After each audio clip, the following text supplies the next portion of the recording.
So ever since I started this channel, the number one question I've gotten over and over again is, what gear do you use? So today I'm going to break down for you exactly that, what gear I use to record my videos.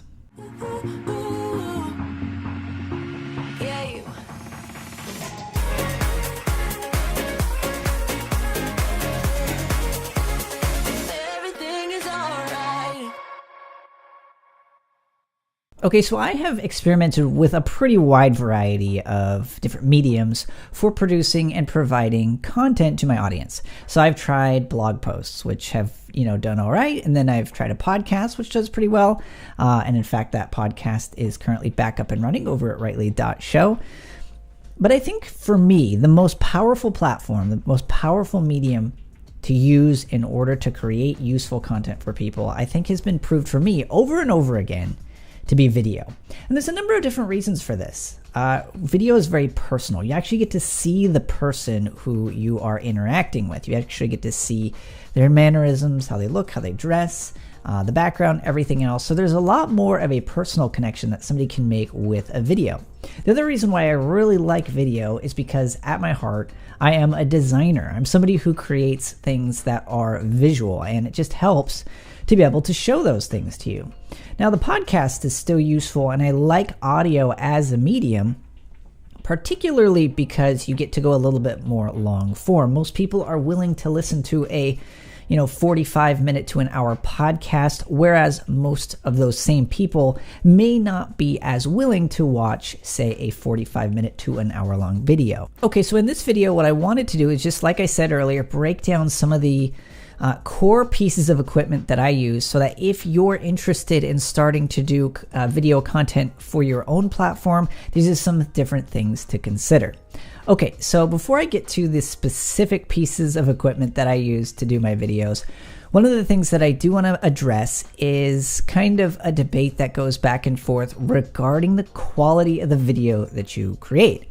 So I've heard a lot of people say, you know what, you've got a smartphone, just start recording. And then there's other people who say you need to invest in a lot of really expensive gear. I fall somewhere in the middle. What I like to say is if you can afford to buy good gear, then invest in that gear where you can and where it's going to matter most. So my point in this video is to show you all the gear I'm currently using, because like I said, I fall somewhere in the middle. I don't have the super really professional high-end camera gear. I've got some that's kind of what you would consider prosumer, somewhere in the middle. But at the same time, I'm not relying solely upon a smartphone. Now that said, if all you have the budget for currently is a smartphone, you can rest easy knowing that a smartphone today shoots better quality video than some extremely expensive cameras from 5-10 years ago. So you have that at your disposal. However, as we're going through these things, just take into consideration some of the pieces of what I'm using that maybe you can incorporate into your own setup, even if you're not to a state yet where you're going to be able to afford, say, a DSLR camera. Okay, so what I'm going to do is I'm going to break this down into 4 main categories, and that is video, audio, lighting, and then just kind of everything else, including the set and the various stuff that's behind me. Okay, so let's go ahead and run through this. The first thing, of course, is video, and for video, my primary piece of equipment is a Canon 80D. So this is a DSLR camera. The reason I decided to use it was because it was kind of an entry level in terms of DSLRs, but it had some really good camera recording or video capabilities built in. So it does 1080p at up to 60 frames a second. That means that you're going to be able to do some decent slow motion, not super slow like something that you would find in like 1DX Mark II, which is going to be up to 120 frames per second. Doesn't shoot 4K, but for somebody who's going to be doing YouTubes or just who's not really going to be doing a lot of cinematography per se, this is a great entry level camera. So it's what's called a crop sensor camera. So it means that you have to make sure that you find specific lenses that work really well with it. But it's just a great overall versatile camera. It's got a flip screen, which is really helpful as well if you ever need to do any vlogging. I'm not a huge vlogger in terms of walking around with the camera. I've done it a little bit before, but it's not really the core of what I do. So it's a great entry level camera if you're looking for something that is has the flexibility to have a number of different lenses that you can swap out for different particular looks and feels. Also, not only does it have a lot of lenses that are available for it, that's part of the reason why I decided to go with Canon particularly, because I knew that my lens selection would be really broad. Beyond that though, out of all the research I did, I've seen that, but like right out of the box, a lot of Canon's color science that's built into their cameras just seems to be better than a lot of the others on the market. So that's the camera I chose. It kind of seemed to be a nice balance, a nice mix of features for a pretty affordable price when you start comparing it to some of the higher end prosumer cameras that can be literally thousands and thousands of dollars. Which leads me to my next point, which is lenses. Okay, so when it comes to lenses, you don't necessarily have to do what I've done. I've bought a pretty wide variety of lenses. To start with, you really only need one. You want to find one that's the right focal length, that is the right distance away from, between you and between the camera, to make sure that it's going to work for you. For a lot of people to start with, a 18-35 with, like I mentioned earlier, a crop sensor on your camera is going to be a pretty close focal length, so that's going to work, especially if you're in some sort of room. Now, I'm a little bit further back from the camera, and I chose this particular lens just because it has a particular aperture that enabled it to be wider open, which kind of enables for the blurrier background. So one of the things I did want to recommend though, one of the things that I learned as I was going through and I was picking out my camera, is that I found out that after I got the kit lens, the lens that came with the camera, I ended up tossing it or giving it away because it just didn't have the look and feel that I was after. I wanted that really shallow depth of field look and feel with all of my lenses, and so of course I learned that after I purchased the lens. So if you are the type of person like me who would want to be able to purchase a lens separately or wants a particular look and feel, I would recommend not buying the kit, but just buying the camera body and then go and buy the particular lenses that you want. Okay, so this lens that I'm using right now is the Sigma 55mm f1.4. So the f1.4 is the aperture. The smaller the number, the wider the aperture, the blurrier the background, the shallower the depth of field. So this is the absolute largest aperture that I have out of any of my lenses, the f1.4. The other lens that I have is the Sigma 18-35 f1.8, and so this is a little bit wider, but still a really wide aperture in terms of what it enables you to do. I would actually recommend this lens, especially if you have a low light situation, or if you're going to be a person who is going to be kind of in close quarters. See, this 55mm on a cropped lens, the camera is pretty far away from me, so in order for that to work, you got to be in a fairly big room. Otherwise, you're going to be zoomed way in on your face and it's going to look really strange. This one is more zoomed out, and plus it has the ability to zoom, which this lens that I'm using right now does not. It's what's referred to as a prime lens, but this is a really good quality lens, and I generally like the Sigma ones. The other lens I have here, which this is only going to be if you're going to be outside doing things, or if you need something. This is a monster of a lens, but this is the Sigma 70-200 f2.8. This is a monster lens. This will zoom way further in. A lot of people use this for portrait photography. Some sports photographers use this. I just liked the look and feel of this lens, and I use it for a lot of B-roll or secondary footage that I use, particularly if I'm outside. But if you're just getting started and you're looking for one lens, I highly recommend this Sigma 18-35 f1.8, and it does work. This one works particularly only with crop sensor lenses. So if you went with the 80D, I'd recommend this one as kind of your first lens. So what you'll probably notice, and what I've mentioned in the past, some people have mentioned in the past, is that these lenses are pretty expensive, and they are. They definitely do get up there, but the quality that you're getting with these lenses are just far above and beyond anything you're going to get with a smartphone. So what I would recommend is, once you are ready to go to the next level and actually invest in some camera gear, take a little time to research. Hopefully this video will help you in that process of determining which ones. I did a lot of research kind of leading up to this, and I found that these lenses fit the type of videos that I wanted to create. And the last thing I wanted to mention in the video section is something called an ND filter. Sorry for the sound, But this is a case that contains them. So an ND filter, in essence, is only going to be required if you are going to be recording outside. They're kind of like sunglasses for your lens. I actually have what is called a variable ND filter, which means that they turn, and so the actual amount of light that comes in will change based upon how much you turn it. If you're going to be filming outside, this is going to enable you to enable that aperture to be wide open while keeping a shutter speed low. I know I'm getting into some technical details. Ton of other YouTube videos out there on what these things mean in particular. The bottom line is that this will enable you to film outside while keeping the aperture wide, while keeping that blurry background, while not creating choppy footage. So if you're going to be recording outside, you want a blurry background, you're probably going to want some variable ND filters to enable you to do that. When it comes to video, what's actually far more important than the video itself is the audio. It is so crazy. I don't know what the psychology is behind this, but you can have the most beautiful, clean, picture-perfect video ever.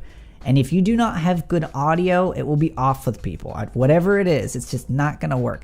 But if you have kind of mediocre or even subpar video, but you've got really crisp, clean audio, for whatever reason, it just leaves a more professional feel with people than the video. So I know I'm kind of doing this backwards, but even if you're working with a smartphone, I would recommend before you start investing in a bunch of camera gear, get a good mic. So the one I'm going to recommend here today is the Rode VideoMic Pro Plus. Now, that's the one I would recommend particularly for a DSLR camera. There is one, I've never tried it. I've seen some reviews and it looks really good.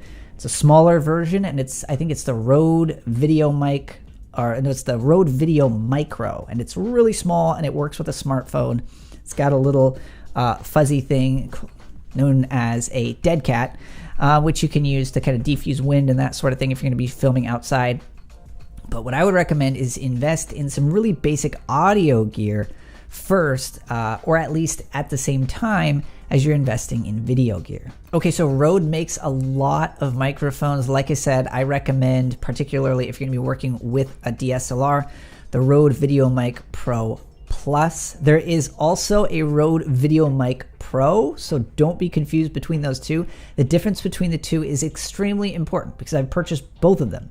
The Pro Plus actually connects to your camera and turns itself on and off when you turn on your camera. The Pro does not. You have to turn it on manually, which means if you're like me and most people, as I've seen with reviews, if you leave the mic on after turning off the camera, it will stay on and that battery will most likely die. These mics, since they're a little bit nicer, they require a secondary battery source, so having it turn it off on and off with your camera is extremely helpful. So I have mine mounted right now above me. I use it as a secondary audio source, but traditionally it's going to be mounted on the top of your camera on the hot shoe, which is going to be exactly where you need it, particularly if you're going to be recording kind of these talking head videos and then using a lens like this. Since you're going to be close enough to the camera, it's going to pick up that audio. Like I said, I'm using a 55mm lens right now, so that camera is pretty far away, so it makes sense for me to have it a little bit closer. Okay, and then for my primary audio source, I am using the Lewitt, this thing right in front of me. It's the Lewitt LCT 240 Pro. I did a lot of research in terms of different microphones. I found a number of different professional broadcasters as well as podcasters who are using this microphone. I kind of like the sound that came out of it. So it's a really good, pretty affordable microphone, especially if you're going to be doing podcasting. You don't necessarily need a mic like this if you're going to be doing video. I just decided to use it for both since this is just kind of my recording setup for both video and audio. But if you're looking for a podcasting mic, this one works really well, really easy to set up. But it is a XLR mic, which means you'll need some sort of mixer. So the mixer I use is the Xenix Q1202, which is a USB mixer. There's a ton of other resources out there for how to set up a mixer. Definitely not the expert on that, but this mixer is nice because it's got a USB connection. So that means you can connect it directly to your computer. So you go mic to your mixer to your computer, and then you are set up for your audio. And then for lighting, I just use two really simple, they're called Mount Dog box lights. So they're really soft diffuse lights. I'm actually in the process right now of purchasing a higher end light. that has a lot of more variable features built into it that it can change color temperature. These are actually really affordable. You can actually just get these type of lights on Amazon for around $50. One of the problems though is that sometimes they tend to put off a little bit of a bluer or greenish tint, so that's why I'm going to be investing in some nicer lights. But to get started, if you just want a really basic soft light on you, these type of lights work great, and they like I said, very easy to set up. You literally just like put them together, turn them on, turn them off, and really affordable as well. Now behind me I've got, or what is lighting behind me I should say, is two newer barn door, as they're known, lights, and these ones do have some color temperature variations in there, so I can go from a more cool to a warm, more a daylight to an indoor type lighting. So it enables me to also change the variance in terms of how bright the light is. The reason I don't use those to shine down on me is because it's not diffused, it's a more harsh light, so it does a better job of lighting the background. Okay, so one of the other things that people were curious about are the particular pieces to the set behind me. So you might be surprised, the actual pieces that I used to put this kind of quote-unquote set together were extremely affordable. So off to this side behind me, where is this kind of faux brick wall, it's actually 3 bookcases. So 3 bookcases that I purchased, really affordable bookcases. And then what I did is I actually purchased some brick style wallpaper that I used to lay on the back of these. The reason I decided to do it this way is because it's highly portable. I can store things on the bookshelf. I can also move them around really easily. I can, kind of rearrange things. It's definitely a portable setup. The other piece, the other wall that's behind the TV, is a wall divider, and these are pretty affordable. You can get these on Amazon as well. They're meant to fold up, and they've got 2 shelves, and there's a wide variety of colors. They're traditionally used, like I said, as a wall divider, so it's just kind of something that's meant to make it really easy to separate 2 areas of a room. I just kind of used it as a secondary wall so that they kind of come together at a point behind me. It's just a little bit more dynamic, a little bit more open and more visually interesting than say just a backdrop. I see a lot of people out there, which they work, but I see a lot of people out there who just do kind of like a textured wood background and that's it. I just want to get a little bit more creative with it. And then what we have directly behind me is the TV. It's just a really basic I think it's TCL television, which is, you can get these on Amazon. They're really affordable. And what it's doing, another piece that people were pretty familiar with or had a question about as well, is how it's actually replicating my desktop. And so it's just connecting to an Apple TV. I'm a Mac guy, of course, so it just connects to an Apple TV, which enables me to mirror my display on my laptop so that you guys can always see what is going on my laptop as I am kind of working. So this isn't something that's necessarily required. I just thought it would make the videos look a little bit more interesting as well. Again, I'm a visual guy, so a lot of this stuff just comes down to being creative in terms of the look and the feel of the particular videos that I'm creating. And then for the last piece, I've just got a very basic wood desk. Again, something that I got on Amazon. The whole idea here was just to get something that was really basic, as well as just to have some room on either side of me where I could stick in, wires and cables and the mixer and everything else and make sure that everything fit in here the way that it was supposed to. Okay, so hopefully you found this useful. I'm going to leave links on Amazon to different items that I've talked about. If there are things that you'd like to explore further. My whole goal here by kind of breaking these things down is just to get you thinking. Like I said earlier, I'm kind of in between those two people, those two sides of the aisle, so to speak, who say that you can just shoot with your smartphone and the gear doesn't matter. And between those people who say that, you have to have the absolute best professional level gear possible. I think a lot of it just kind of falls between the two. It just comes down to creating the best possible quality content, both not only in what you're saying and in the actual content that you're producing, but the manner in which you're doing it as well. I think, again, even if you don't have a big budget, if you go and you just get a really basic tripod, something for your smartphone, 1 or 2 of these really basic lights, a video micro, at least starting there can take your video leagues above what other people are doing who are just walking around with their smartphone and not giving a lot of thought about what the type of content and quality that they're creating. So that's the wonderful thing about, the web. We can all have our own platform, and it's really up to us how high quality we want to be with the production that we are creating. Okay, so hopefully, as always, if you found this useful, hit that like button, subscribe if you're not already. and I look forward to seeing you in the next video.